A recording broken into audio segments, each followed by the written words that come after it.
Hello guys, welcome back to study. This is Dheeraj Kumar. आज हम बात करने वाले कोस्ट गार्ड जीडीबी यांत्रिक के मतलब अंदर जो आपका मेडिकल टेस्ट होगा उसके बारे में मतलब आपको डिटेल में मैं बताऊंगा। यहाँ पे देखो, एक्चुअली यहाँ पे एक चीज समझ लेना, मेडिकल के बारे में वही आपको क्लियरली बता सकता है जो मेडिकल फेस कर चुका है, ठीक है। और पता है, मैं यहाँ से शुरू से डिफेंस का एक्सपीरियंस रह चुका हूँ, तो मतलब मेडिकल फेस करते करते यहाँ तक पहुँच चुका हूँ, मतलब बहुत बार मेडिकल फेस कर चुका हूँ। तो यहाँ पे आपको एक चीज़ मैं बताना चाहूँगा कि मेडिकल में क्या होता है ना, बहुत ज़्यादा यूट्यूब पे वीडियो देखोगे तो वो लोग वो उन लोगों ने भी वीडियो बनाया जिसने कभी तक मेडिकल फेस नहीं किया। तो बस वो लोग ना डॉक्यूमेंट पे क्या क्या लिखा है उसके अनुसार पढ़ के बता देते हैं आपको, बट एक्चुअली क्या चीज़ है, क्या उसके बारे में रूमर्स फैलाया जाता है और क्या रियलिटी है, वो सब चीज़ मैं आपको इसके अंदर बताऊंगा डिटेल में, ठीक है। क्या ये चीज़ होती है, नहीं होती है तो कैसे होती है और क्यों नहीं होती है, हर चीज़ मैं आपको डिटेल में बताऊंगा। कोस्ट गार्ड के अंदर थोड़ी सी एक चीज़ डिफरेंस है, मैं वो भी बता दूंगा आपको, ठीक है। थोड़ी सी एक चीज़ अलग है, यहाँ पे दो पार्ट में मैं बांट के बताऊंगा। देखो, इसको बताने से पहले आपको एक चीज पता होना चाहिए कि मेडिकल तब तक पहुंचोगी जब आपने रिटर्न क्लियर कर रखा हो। और रिटर्न क्लियर करने के लिए रिटर्न पे पहले फोकस करो, ठीक है। और रिटर्न फोकस करने के लिए आपका सेक्शन 1 के लिए ए टू जेड स्टडी की तरफ से बेस्ट मॉक टेस्ट आया हुआ है। तो बेस्ट मॉक टेस्ट के लिए गाइज आप लिंक डिस्क्रिप्शन में है, इस मॉक टेस्ट का लिंक जो है आपको मैंने डिस्क्रिप्शन में दे दिया है, ठीक है। कैसे बाई करना है इसके ऊपर भी एक वीडियो बनाया गया है, उसका भी लिंक जो है डिस्क्रिप्शन में मैंने दे दिया है। तो इस मॉक टेस्ट को लो, चाहे जीडीडीबी यांत्रिक किसी भी एग्जाम का हो, आपका सेक्शन 1 का टेस्ट सीरीज इसके अंदर, और गारंटीड है कि 55 प्लस स्कोर करोगे इस मॉक टेस्ट को बढ़िया से, मतलब 2 बार 3 बार बना लेने पे। और इस मॉक टेस्ट ये ऑनलाइन टेस्ट सीरीज है, ठीक है, ऑनलाइन टेस्ट सीरीज है, लिंक वाला टेस्ट सीरीज है। तो आप जैसे एग्जाम में होता ना कि टाइमर चल रही होती है हमारे सामने, वो सब चीजें इसके अंदर होगी, ठीक है। तो टाइम चलेगी, आपको हिंदी इंग्लिश दोनों में क्वेश्चंस मिल जाएंगे, ठीक है। और वीडियो जैसे इंड हो जाएगा ना, उसका वीडियो सॉल्यूशन मिल जाएगा, मतलब टेस्ट सीरीज जैसे इंड हो जाएगा, एक मान लो टेस्ट आपने कंप्लीट कर लिया सेक्शन 1, तो उसका कंप्लीट वीडियो का एक सॉल्यूशन मिल जाएगा, ठीक है। तो वो जो चीज़ है बहुत ही बेहतर होने वाला आपके लिए। तो टोटल टेस्ट सीरीज इसके अंदर है, आपको मिल जाएगा, मिक्स क्वेश्चन है जैसे एग्जाम में होते हैं आपको। और पूरे 3 महीने लगा के इस टेस्ट सीरीज को मैंने कंप्लीट किया, और सारी जो है ना मैंने क्वेश्चन सेट किए आपको सेक्शन 1 के। तो ये चीज़ समझ सकते हो, बिल्कुल भी सेलेक्टेड क्वेश्चन है, पूरे एग्जाम को पैटर्न को फॉलो कराया गया है और एग्जाम के लेवल को भी, ठीक है। ये लगाते हो तो गारंटीड 55 प्लस स्कोर करोगे। हाँ, सिर्फ लगा के भाग गए नहीं, लगा के एक एक क्वेश्चन को अच्छे से समझोगे। वीडियो सॉल्यूशन इसलिए मैंने बताया है कि हर एक क्वेश्चन पे डिटेल में बताया मैंने, उसको समझो, थ्योरी समझो, जहां पे कुछ क्लियर टॉपिक पे आपको डाउट हो वो चैप्टर पढ़ लो, फिर देखना आपका स्कोर बहुत ही मस्त आ जाएगा, ठीक है।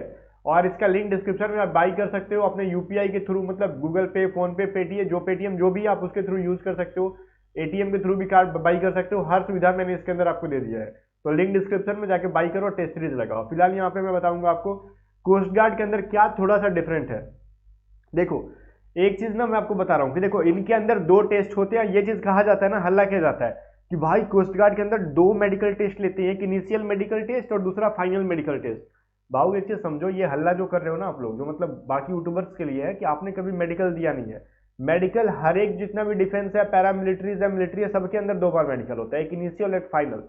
इसके अंदर डिफरेंस क्या, आप थोड़ा कॉमन सेंस लगा के, मैं यूट्यूबर के लिए बोल रहा हूँ, आप उनकी बातों पर जरा ध्यान मत देना। स्टूडेंट्स, उनको पता नहीं होता, वो कुछ भी बोल देते हैं क्योंकि उन्होंने कभी मेडिकल दिया नहीं है। तो यहाँ पे देखो, इनिशियल और जो फाइनल है ना, वो सारे की सारी चीज के अंदर होता है, जितना भी आप चाहो, Indian army, air force, navy, even आपका कोस्ट गार्ड या फिर पैरामिलिट्री, सीआरपीएफ, बीएसएफ, सब के अंदर ये फाइनल मेडिकल टेस्ट क्या होता है मैं बताऊं आपको। ये होता है आपका रिव्यू मेडिकल टेस्ट, ठीक है।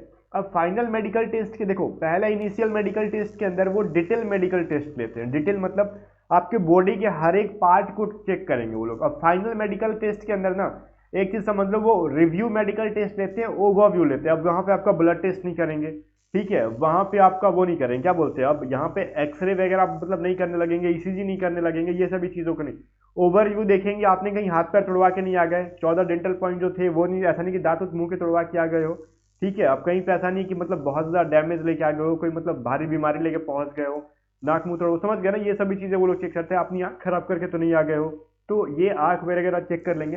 तो फाइनल मेडिकल टेस्ट ये होता है, जिस यहाँ पे साफ साफ मेंशन कर रखा है, पढ़ो। इसलिए कहता हूँ ना कि यहाँ पे रूमर्स फैलाने वाले बहुत हैं यहाँ पे यूट्यूब को धीरे धीरे कचरा कर देंगे ये लोग। Review medical as part of final medical, ठीक है, ये जो है ना फाइनल मेडिकल, और यहाँ पे पास एंड फेल। अब सवाल ये आता है सर कि फाइनल मेडिकल जो रिव्यू मेडिकल है, क्या इसमें भी आउट होने का होता है? बिल्कुल हो सकते हो भाई, नो डाउट, इसमें भी आप आउट हो सकते हो। अगर मान लो हाथ गोड़ पैर तोड़वा के चल गए हो, वहाँ पे दांत तोड़वा लियो, मतलब 28 दांत होनी चाहिए कम से कम आपकी, मतलब यहाँ पे 27 करवा लियो, नहीं एक्सेप्ट ही नहीं कर सकते, किसी भी कीमत को एक्सेप्ट नहीं करेंगे आपको, ठीक है। यहाँ से भी भगाते हैं, इन्हें छिलका से भी भगाते हैं, ठीक है ना, ये बहुत कम चांसेस होती है। बट बिकॉज सारे लोग ना मतलब अलर्ट रहते हैं, कुछ वैसा कुछ करते नहीं है। आप समझ लो, मैं आपको डिटेल में समझाना चाहूँगा।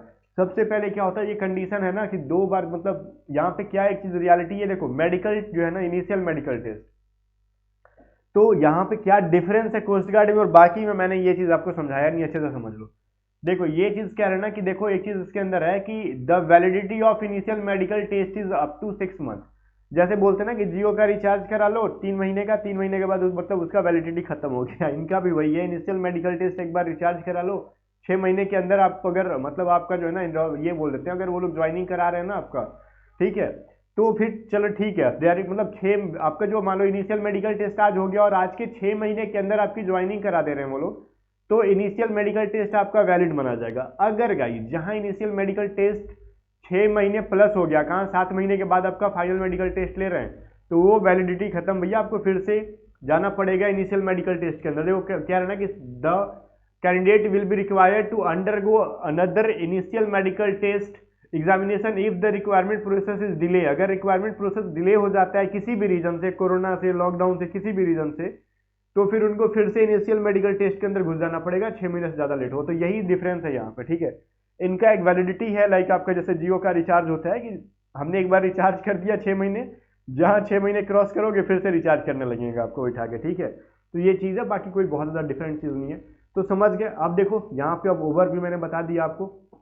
बाकी देखो इनिशियल मेडिकल टेस्ट के बारे में बताऊंगा हर चीज़, अभी आराम से देखो इस वीडियो को अंदर, इसलिए मैंने संडे को बनाया कि सारे लोग घर पे होंगे, मजे से देखेंगे इसके अंदर, ठीक है। अब देखो मैं आपको एक एक डिटेल पे पॉइंट करके बताऊंगा, आईज, ईयर, टीथ, नोज वगैरह वगैरह। तो सबसे पहले हाइट के बारे में बता दूं। हाइट मिनिमम मतलब 157 और हिल एरिया वाले में कुछ रिलैक्सेशन रहता है, शायद देख लेना 152 या फिर कुछ होगा उनका।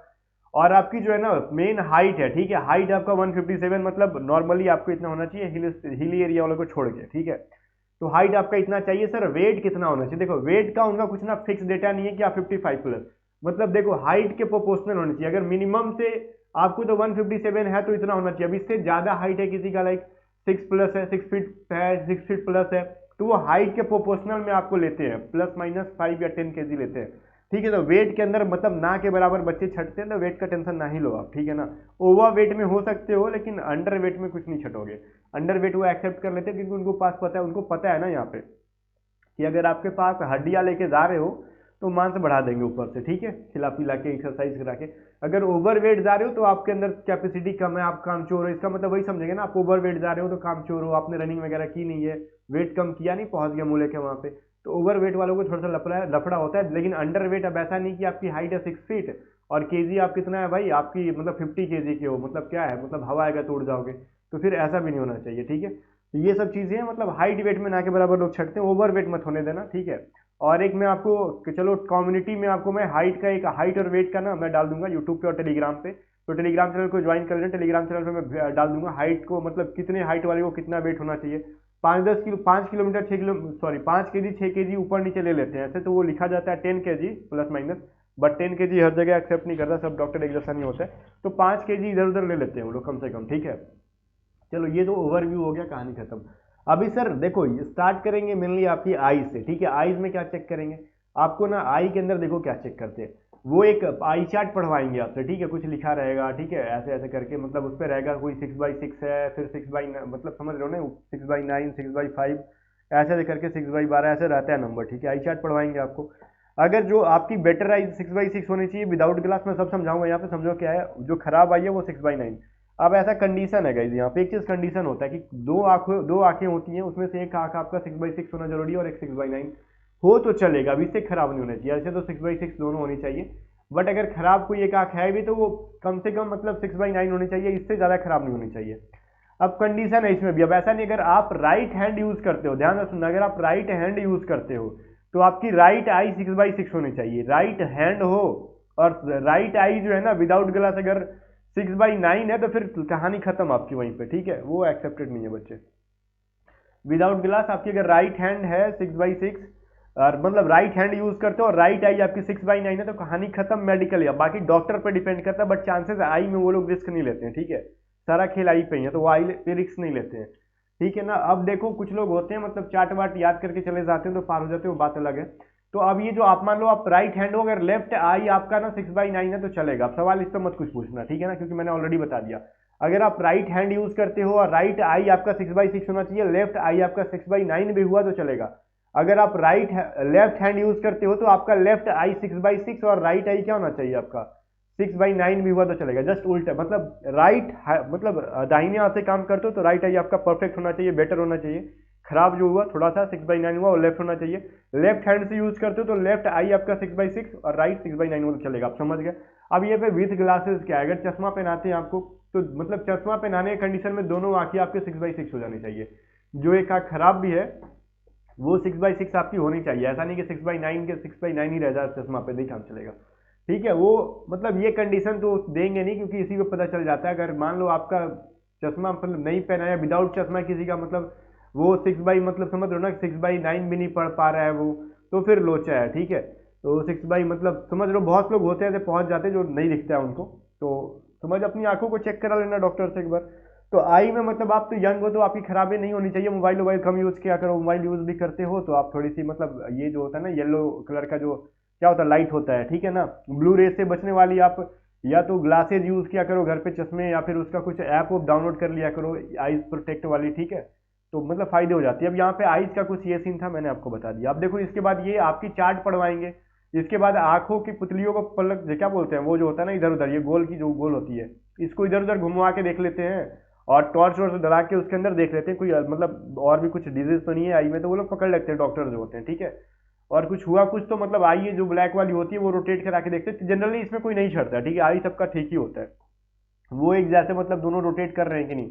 ठीक है, ऐसा नहीं कि एक आई मतलब रोटेट करके यहाँ चल गया और एक जो है यहीं का यहीं रुका हुआ है, वो हिल ही नहीं रहा, तो फिर लोचा है। ठीक है, वो सब वो लोग देख लेते हैं। आंख में टॉर्च जलाएंगे तो मतलब कोई है ना बहुत ज्यादा आग झपकाने लगता है, कोई नहीं झपकाता है।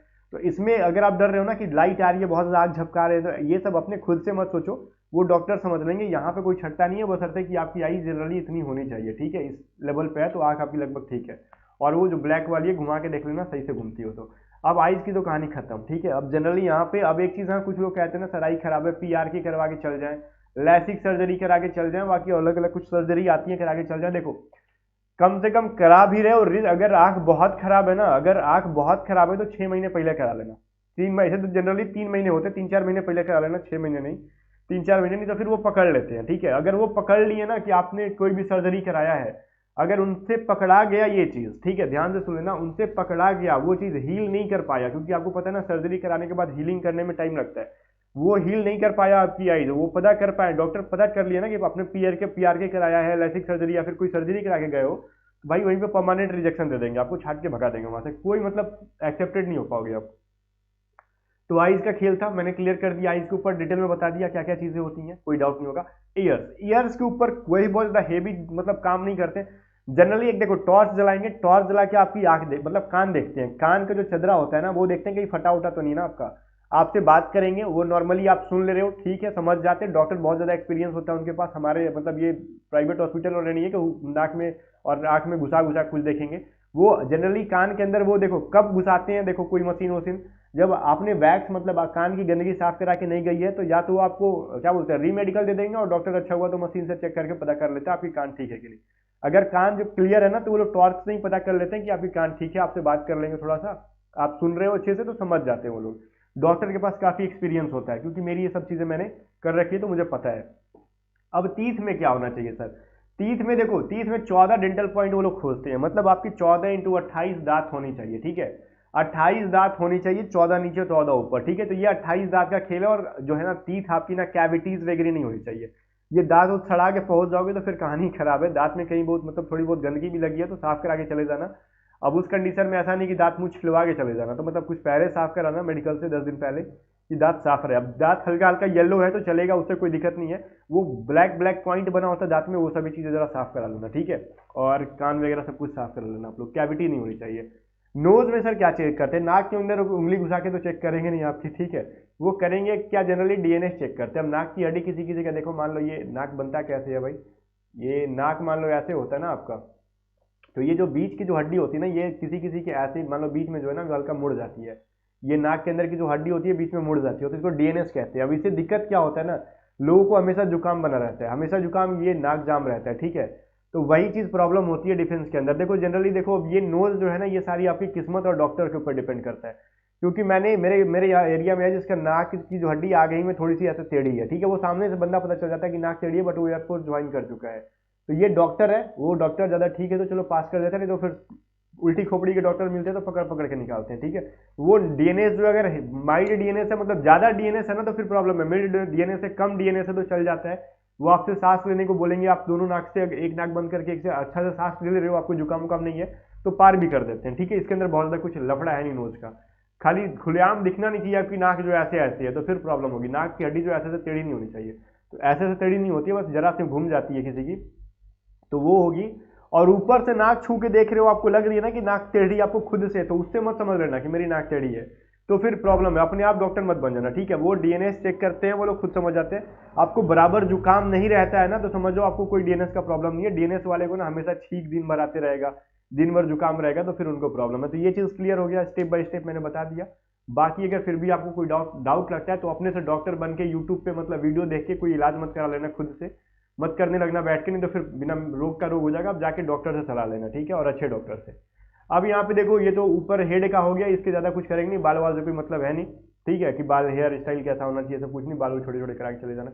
अब आपकी ईसीजी करते हैं, वो ईसीजी करके आपको हार्ट बीट वगैरह, हार्ट से रिलेटेड जो भी डिजीज है वो चेक कर लेते हैं, ठीक है। एक्सरे करेंगे, छाती वाती आपका चेस्ट चेक कर लेंगे, हड्डिया फड्डिया कहीं अंदर तो मतलब टेढ़ी मेढ़ी घुसी भूसी तो नहीं है, तो आपका ये जनरली ठीक होता है, ठीक है। तो ये सब चीज़ें ईसीजी और रनिंग वनिंग करते रहो तो ये सभी चीज़ें मस्त रहेगा, ठीक है। आपका यूरिन टेस्ट और पानी वानी दबा के पिया करो, यहाँ पे यूरिन टेस्ट करते हैं वो लोग। जनरली एक चीज़ मैंने यहाँ पे मिस कर दिया, ब्लड टेस्ट भी करते हैं वो लोग। ब्लड के अंदर हीमोग्लोबिन, प्रोटीन, ये सभी चीज़ें देख लेते हैं ना। यूरिन टेस्ट के अंदर देख लेते हैं कहीं आप यूरिन के दौरान मतलब एक्सेस प्रोटीन तो नहीं आ रहा है बाहर, तो ये सभी चीज़ें वो लोग कर लेते हैं चेक, ठीक है। तो पानी वानी टाइम पे दबा के पिया करो, रनिंग करा करो। तो ये देखो ऊपर की जो चीज़ है ना, ये सभी मतलब ये लगभग ना सभी चीज़ें ठीक रहती हैं, रनिंग वनिंग करोगे तो ठीक है ना। अब यहाँ पे पाइल्स वाइज चेक कर ले तो ऑब्वियसली पाइल्स आपको तो चेक करेंगे अच्छे से, ड्रेस मतलब बाहर करवा के ही कपड़े खुलवा उलवा के चेक करेंगे। टेस्टिस, दोनों टेस्टिस आपकी जो होती है ना, हाइड्रोसिल जिसको बोलते हैं, वो दोनों सेम होने चाहिए। थोड़ा सा ऊपर नीचे होता है, देखो ज़्यादा नहीं, मान लो टेस्टी जो होती है ना हल्की सी छोटी बड़ी होती है सबकी, ठीक है, ये माइनर छोटी बड़ी होती है। अब ये बहुत ज़्यादा बड़ी बहुत ज़्यादा छोटी होती है फिर प्रॉब्लम है, बट टेस्टीज के अंदर कोई दर्द वर्द नहीं होता है आपको, तो मतलब वो सब चल जाता है, ठीक है। अब ऐसा नहीं कि बहुत ज़्यादा बड़ी बहुत ज़्यादा छोटी इसमें नहीं होती है, माइनर बड़ी छोटी टेस्टीज सबकी होती है और दर्द नहीं होना चाहिए, वो पकड़ के चेक करेंगे, ठीक है। तो दर्द नहीं होनी चाहिए, जहाँ चिल्लाने लगे तो फिर काम खत्म है, ठीक है। अच्छे से पकड़ के चेक करेंगे, अगर थोड़ा बहुत दर्द भी हुआ तो बर्दाश्त कर लेना, जहाँ चिल्ला उल्ला दिए तो फिर दबा के चेक कर लेंगे, बढ़िया चेक करेंगे वो लोग, ठीक है। फिर फोर स्किन, ठीक है, आप समझ गए, फोर स्किन थोड़ी सी स्किन को हटा के चेक कर लेंगे वो लोग इजीली, ठीक है। आपको आपसे खुद करवा लेंगे वो लोग जस्ट प्राइवेट पार्ट्स के, तो वो समझ गए आप। अब ये सभी चीज़ें, ये सबसे ज़्यादा प्रॉब्लम आती है सर चेक कैसे करते हैं, ये जो मतलब प्राइवेट पार्ट्स को चेक कैसे करते हैं। तो देखो यहाँ पे दो डॉक्टर के ऊपर डिपेंड करता है वो किस टाइप की खोपड़ी क्या, वो सबके सामने भी, सारे बॉयज के सामने भी सबका चेक कर सकता है। अदरवाइज देखो ये मान लो लाइन में खड़ा कर देगा बंदों को ऐसे ऐसे, सबका मतलब फेस एक दूसरे के मतलब सामने रहेगा, मतलब ये बंदा इधर देख रहा है, ये सामने वाला बंदा सामने, जैसे लाइन में प्रे करने के लिए खड़ा होते थे ना, प्रार्थना करने के लिए, उस तरीके से साइड में किसी को खड़ा कर देगा और एक एक को पीछे से बुला के चेक कर लेगा, कोई किसी का देख नहीं पाता है। डॉक्टर अच्छा हुआ तो, अदरवाइज किसी को सर्कल में ऐसे खड़ा कर देते हैं, ठीक है, सबका जो है अंदर की तरफ मुंह करा देंगे, मतलब अलग अलग फेस करा देंगे सर्कल में, वो आगे चेक कर लेते हैं चारों ओर से। तो ये डॉक्टर पर डिपेंड करता है, बट ये सभी चीज़ें आपके चेक करेंगे। तो ये जनरली जो थी तो वो थी, ठीक है। अब यहाँ पे फोर स्किन अगर किसी का बैक नहीं जा रहा तो प्रॉब्लम है, टेस्टिस बराबर नहीं है, बहुत ज़्यादा बड़ी छोटी है, मतलब किसी का मतलब हाइड्रोसिल में प्रॉब्लम, पानी वानी भर जाता है तो फिर दिक्कत है। पाइल्स है किसी को तो दिक्कत है, पाइल्स नहीं होनी चाहिए। और पाइल्स की वो बच्चा को कभी नहीं होगा जो सालों भर रनिंग करता हो, रनिंग करते रहेगा, ये सभी चीज़ें ठीक है, उनका पेट वेट साफ रहता है, ठीक है, कब्ज की प्रॉब्लम नहीं हुई तो होगी तो फिर पाइल्स बनेगा, नहीं होगी तो पाइल्स नहीं बनेगा ऑब्वियसली। यूरिन टेस्ट कहाँ से आपको चेक करेंगे, आप पानी वानी दबा के पीते रहते हो दिन भर, 5-6 लीटर से ज़्यादा पानी पियो दबा के, क्या करना है यार, खाओ पियो दबा के पढ़ो जनरली, ठीक है। और खास करके जब आपको यूरिन टेस्ट लेते हैं ना तो आप लोग पानी वानी लेके जाया करो, पानी वानी दबा के पी लिया करो, ठीक है। अब आपका एक्सरे टेस्ट करेंगे तो इसमें तो आपके हाथ में कुछ है नहीं, ईसीजी, रनिंग वानी करो, कोलेस्ट्रॉल का मात्रा होगा नहीं, हार्ट वेट सब ठीक रहेगा, ठीक है। ये सब चीज़ें जो थी मैंने बता दिया। अब आपका देखो हैंड कैसे चेक करते हैं, लेग्स, बोन टेस्ट यहाँ पे करते हैं, आपका हड्डियों की जो चेक करते हैं, ठीक है। तो ये देखो हैंड का जो है कैरिंग एंगल चेक करते हैं, जनरली सबका ठीक ही होता है, 1% बच्चे या फिर 0.2% ऐसे बच्चे कुछ है जो छटते हैं इन सभी चीज़ों में, बाकी हाथ में कोई ज़्यादा छटता नहीं है। जो कैरिंग एंगल है तो इन सभी चीज़ों को लेकर ना ज़्यादा डिप्रेशन में मच लेना, ये लगभग सबका ठीक ही होता है, ठीक है। कुछ एक्सेप्शनल होते हैं तो माइनर ये सब पार कर देते हैं, बहुत ज़्यादा टेंशन लेते नहीं। अब किसी का ज़्यादा ही मान लो ये हैंड है, ठीक है, ये हैंड यहाँ से देखो मुड़ रहा है जो है ना, यहाँ पे किसी किसी का हड्डी ऊपर की तरफ ज़्यादा फेंक देता है ऐसा टाइट करने पे, तो ये सभी चीज़ें उनके साथ प्रॉब्लम होगी, बट आपकी नॉर्मल है तो चलेगी। लेग्स क्या होनी चाहिए भाई, लेग्स के अंदर आपका ना ये क्या कहते हैं हम लोग, नौकनी, नौकनी के ऊपर बहुत सारी वीडियोस है, नौकनी का टेंशन ना लो, अगर दोनों घुटने सटते हैं हल्का फुल्का, ठीक है, अगर बहुत ज़्यादा चिपक जा रहे तो फिर प्रॉब्लम में एक्सरसाइज करो, थोड़ा सा टाइम लगेगा सुधर जाएगा, अगर माइनर स्पेस भी है तो चल जाता है। नौकनी के ऊपर थोड़ा सा खींच उसका काम चला सकते हो, जैसे मैंने सीपीयू के अंदर चलाया था, पकड़ के खींच लिया था, काम चल गया अपना, ठीक है।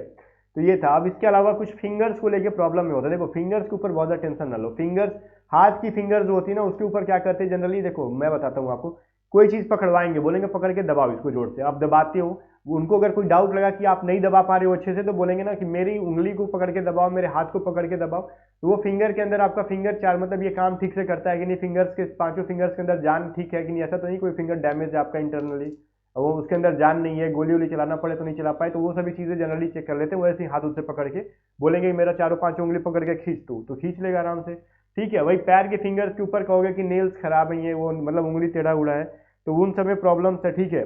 तो अगर मतलब उंगली बहुत ज़्यादा टेढ़ी मेढ़ी है तो फिर प्रॉब्लम कर सकता है। तो जनरली आपका जो मतलब एक एवरेज उंगली जो होती है वो सही होनी चाहिए, अब उंगली टेढ़ी मेढ़ी नहीं होनी चाहिए आपकी, तो फिर दिक्कत है।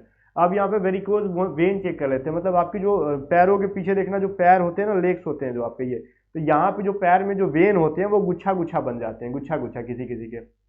ये कैसे बन जाते हैं भाई, ये जो बहुत ज़्यादा एक्सरसाइज जो करता है, बहुत ज़्यादा जो रनिंग करता है, वेरिकोज वेन बन जाते हैं, ठीक है। तो इसमें दिक्कत है, इसमें दिक्कत क्यों है, छाटते हैं इसलिए है ना, कभी कभार क्या होता है, ये इसमें डर रहता है, खतरा रहता है कि एक्सेस एक्सरसाइज करने पे ये फट भी सकते हैं, और फट गया तो ब्लड रुकता नहीं है जल्दी यहाँ का, तो इसलिए वो लोग छाटते हैं। तो वेरिकोज वेन जो है ना, आप पहले से ऑपरेशन करा सकते हो, और सारी ऑपरेशन जो भी जिस भी चीज़ का आपको अगर ऑपरेशन कराना है और करा रहे हो, तो सारे की जो है ना आप वो पेपर अच्छे से रखना कि कहाँ से आपने कराया है, कितने मंथ पहले कराया है, ताकि मेडिकल के टाइम पर अगर कुछ लोचा हुआ, आप कह सकते हो, क्लेम कर सकते हो मैंने 5 मंथ पहले 6 मंथ पहले कराया था, आप एक्सेप्ट, देखो 5-6 महीने पहले अगर कोई सर्जरी कराते हो हाइड्रोसिल का, वेरिकोज वेन का, ईयर्स का, ठीक है, तो वो एक्सेप्टेड चल जाता, ताकि वो हील हो जाता है अच्छे से, ठीक है। उनको डाउट भी हुआ तो आप वो स्लिप दिखा दोगे, हमने इतने महीने पहले सर्जरी कराया था। हमारे वहाँ सीपीओ में हुआ क्या ना, कुछ री मेडिकल में कुछ बच्चों के साथ, वो 5 महीने पहले वो उसने किसी चीज़ का सर्जरी करा रखा था, वो मैम ने पूछा मतलब री मेडिकल के अंदर कि भाई तू बता यहाँ पे तू तेरे साथ क्यों ऐसा है, तो उसने बोला सर्जरी कराया था। मैम बोले तू तो हाल फिलहाल में सर्जरी कराया, ये एक्सेप्टेड नहीं होगा, तो उसने बोला कि 5 महीने पहले कराया गया था। बोले तो ठीक, तो स्लिप ला के दिखा कहाँ है 5 महीने पहले का, कहाँ कराया था, तो उसके पास था ही नहीं। तो लास्ट में उसको मतलब दौड़ाया उड़ाया, बाद में देखा गया कि उसमें कुछ मतलब दौड़ाया उसको बहुत ज़्यादा, ठीक है। तो ये तो मैडम चलो ठीक थी, कमांडेंट थी, वो समझदार थी, तो उसको एक्सेप्ट कर लिया, क्योंकि जान रही थी कि आई मतलब वो सुन सकता था अच्छे से, उसकी चदरे में कोई दिक्कत नहीं थी, तो उसको एक्सेप्ट कर लिया गया। बट अगर स्ट्रिक्ट डॉक्टर डॉक्टर मिल गया तो वो सनक के कुछ भी कर सकता है, तो वो सभी चीज़ें आपको अच्छे से रखनी होगी। तो ये वीडियो बहुत ज़्यादा लंबी चली गई, मुझे पता है 20-22-25 मिनट की चली जा रही है, बट मैंने डिटेल में एक्सप्लेन किया। अब इसके अलावा मुझे नहीं लगता, एक फ्लैट फुट चेक करते हैं नीचे से, वो फ्लैट फुट के अंदर क्या, मान लो ये जो आपका पैर है ना, यहाँ पे ये जो नीचे का चीज़ है, थोड़ी सी गैप बननी चाहिए, अगर पूरा चिकना नहीं होना चाहिए आपको, जो नीचे का तलवा हुआ, ठीक है। अगर पूरा चिकना हुआ तो लफड़ा है, हल्का सा भी गैप बनता है तो वो चल जाता है, ठीक है। जनरली 2 तरीके से चेक करते हैं। कुछ लोग कहते हैं ना कि पानी वानी पे चला देते हैं, देखो ऐसा हर जगह चेक नहीं करते। वो करते क्या है ना, आपको अगर आप खड़े हो ना, तो आपका जो पैर का जो आगे का उंगली होता है, इस बल पे बोलेंगे खड़े हो जाओ, पीछे से पैर डाल के चेक कर लेते हैं फ्लैट फुट आपका है कि नहीं है। तो ये एक तरीका हो गया। पानी वानी तो मैंने 2-3 जगह में मेडिकल में गया, मुझे कहीं भी ऐसा नहीं कहा गया कि पानी पे चल के दिखाओ तुमने। बहुत लोग यूट्यूब पे बोलते हैं ना कि पानी में पैर भिंगा देंगे, बोलेंगे जमीन पे चलो, ऐसा कुछ नहीं होता है, ठीक है। मैंने 2-3 जगह, मैं एयरफोर्स का भी मेडिकल में गया हूँ और एसएससी सीपीओ का भी मेडिकल में गया हूँ, तो फिर इन सब में ऐसा कुछ हुआ नहीं पानी वानी चलाने पे। जनरली वो लोग पैर में पैर डाल के मतलब पैर पीछे से घुसा के चेक कर लेते हैं, ठीक है, तलवे के नीचे जगह है कि नहीं, या फिर किसी किसी का देखने से ही पता चल जाता है कि फ्लैट फुट नहीं है तो पार कर देते हैं, और किसी को डाउट हुआ तो फिर थोड़ा सा अच्छे से चेक कर लेते हैं। बाकी पानी वानी का सीन कहीं से मैंने देखा नहीं अभी तक, ठीक है। बाकी क्या कोई कहता है उससे मुझे मतलब नहीं है, मैंने खुद का एक्सपीरियंस शेयर किया, मैं डिफेंस का एक्सपीरियंस शुरू से रह सकता हूँ। बाकी मुझे उम्मीद है कि मैंने सारा एक एक पॉइंट को डिटेल में बता दिया और कहीं से भी कोई पॉइंट रह नहीं गया, ठीक है, मुझे जहाँ तक लगता है। और हाँ, बोन्स वोन्स चेक कर रहे थे, जो बैक जो बोन होता है ना यहाँ पे आपका रीढ़ की हड्डी, वो कहीं टेढ़ी मेढ़ी तो नहीं है, वो सभी चेक कर लेते हैं। बट जनरली ये सब मतलब समझ लो ये सभी किसी का होता नहीं है, ठीक है। चलो, बाकी जो भी चीज़ें मैंने बता दिया। अब जो भी अगर डाउट है तो आप कमेंट सेक्शन में मुझसे पूछ सकते हो। और हाँ, जाते जाते फिर से ये प्रैक्टिस सेट का लिंक मैंने डिस्क्रिप्शन दे दिया, तो मेडिकल तक तभी पहुंचोगे जब रिटन अच्छे नंबर से क्लियर करोगे। रिटन अच्छे नंबर से क्लियर करना है तो आपको ये टेस्ट सीरीज लगाना जरूरी है, ठीक है। चलो, लिंक डिस्क्रिप्शन में, मिलते हैं नेक्स्ट वीडियो में, तब तक के लिए बाय बाय।